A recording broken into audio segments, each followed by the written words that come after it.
नमस्कार दोस्तों, आप सभी को बिसोई ट्रेड लाइव में स्वागत है।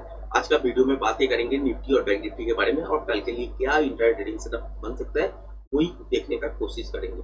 आज आपके साथ लाइव में जब था तब तो आपको यहाँ पे आपके साथ क्या बताए थे कि यहाँ से बाउंस थोड़ा बहुत आ सकता है, अगर सस्टेन नहीं करेगा फिर से गिरना चालू देखेंगे। तो वही हुआ आज के दिन, यहाँ पे जब लाइव में थे तो यहाँ से बाउंस भी देखने को मिला, फिर यहाँ से ये बाउंस सस्टेन नहीं कर पाए तो नीचे की तरफ भी आ गया। बैंक निफ्टी में भी ऐसा ही हुआ कि यहाँ से जब आपके साथ लाइव में था तो यहाँ से आपके साथ बोल रहा था कि यहाँ से एक बाउंस भी आप देख सकते हैं, उसके बाद सस्टेन अगर नहीं करते तो मान के चलिए कि नीचे की तरफ मूवमेंट आ सकते हैं। वही वही देखने के लिए मिला। कल आपके साथ क्या क्या था कि रेंज बाउंड सिचुएशन आप देखने वाले हो बाजार में, तो आज का दिन रेंज बाउंड आपने देखा ही होगा निफ्टी और बैंक निफ्टी में। तो कल के लिए क्या होगा, कल के लिए निफ्टी में रेंज कैलकुलेशन के हिसाब से अगर देखें तो यहाँ से बढ़िया मूवमेंट मिलने का चांसेस बन रहा है, मगर बैंक निफ्टी में रेंज बाउंड सिचुएशन बनने का चांसेस बन रहा है। तो दोनों मूव जब डिफर करेगा तो क्या होगा कि रेंज जो है बाजार का वो तो थोड़ा रुक रुक के ब्रेक करेगा, उससे बहुत ज्यादा स्मूथ मूवमेंट देखने के लिए शायद कल के दिन नहीं मिलता है। तो यहाँ पे एक चीज और है कि कल के लिए अगर प्लान करते हैं तो क्या करें। तो कल के लिए ये जो जोन बना हुआ है, ये बड़ा वाला जो बॉक्स है, ये जो जोन बना हुआ है, तो इसके अंदर जब तक रहेगा तब तक आपको नॉइज देखने के लिए ही मिलेगा, कभी ऊपर कभी नीचे ऐसा होता रहेगा। कल के दिन अगर गैप आपके साथ खोलते हैं और मान के चलिए 24,850 की इस लेवल को ब्रेक करने के बाद सस्टेन नहीं होते, तो मान के चलिए यहाँ से वापस दोबारा नीचे की तरफ आपको देखने के लिए मिलेगा। तो गैप आपके साथ खुल भी सकते हैं, 24,800 820 तक जा भी सकते हैं। उसके बाद अगर सस्टेन नहीं करते हैं तो यहाँ से आपको रिवर्सल साइन देखने को लिए मिलेगा और यहाँ से शॉर्ट पोजीशन बनेगा। कहाँ तक बनेगा, पहले तो इस जोन तक बनेगा जो कि है आपका 24,734, और इसको भी अगर मोमेंटम है इस लेवल को ब्रेक करने के बाद तो होल्ड कीजिएगा। मोमेंटम कहाँ तक रुक सकते हैं, 24,700 से लेके 650 इस जोन के अंदर आपको एक मूवमेंट देखने के लिए मिल सकता है। तो यहाँ पे आने के बाद क्या होगा, यहाँ पे अगर फास्ट अप में चला आता है तो मान के चलिए यहाँ से आपको पैटर्न देखने के लिए मिलेगा। अगर रिवर्सल पैटर्न होते हैं तो मान के चलिए यहाँ से ऊपर जाएगा फिर से, और अगर कंटिन्यूएशन पैटर्न होते हैं तो ब्रेक करने के बाद फिर नीचे ट्रेडिंग सेटअप को एक्टिवेट करना पड़ेगा। दोनों तरफ ही आपको प्रोजेक्शन लेवल काउंट करना पड़ेगा और उसके हिसाब से ही सेकेंड ट्रेड होगा कि कितना मूवमेंट हो सकता है। रिवर्सल पैटर्न होगा तो ऊपर की साइड कितना मूव आ सकता है, और कंटिन्यूएशन पैटर्न होगा तो यहाँ पे तो नीचे की तरफ कितना मूवमेंट आ सकता है, ये प्रोजेक्शन लेवल काउंट करने के बाद ही आपको मिल जाएगा। और हार्डकोनिंग पीआर से जो मिलेगा उसके हिसाब से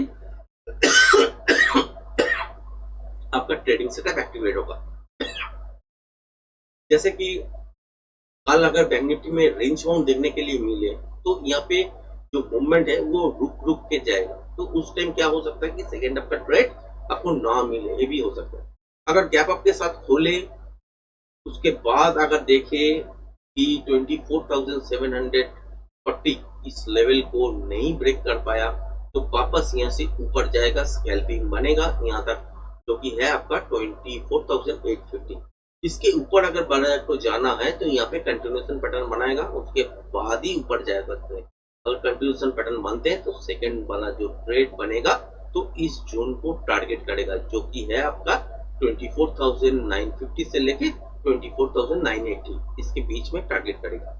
अच्छा, बैंक निफ्टी में अगर देखें तो गैप डाउन के साथ खोल सकते हैं, इस जोन को टारगेट कर सकता है। अगर छोटा मोटा गैप आपके साथ खोलते हैं और ये जो लेवल है जो कि है आपका 55,710 इसको अगर ब्रेक करके सस्टेन नहीं होते हैं तो वापस यहाँ से नीचे की तरफ देखने के लिए मिलेगा। उस टाइम रिवर्सल साइन अगर मिल जाता है तो यहाँ से शॉर्ट पोजीशन बन सकता है। तो यहाँ पे अगर देखते कि इस जोन के आसपास जो कि है आपका 55,400 से लेके 380 इसके आसपास अगर देखने के लिए मिले रिवर्सल पैटर्न तो यहाँ से वापस ऊपर की तरफ आपको देखने को लिए मिलेगा। अगर यहाँ से कंटिन्यूएशन पैटर्न बनते हैं तो वापस यहाँ से नीचे की तरफ देखने के लिए मिलेगा।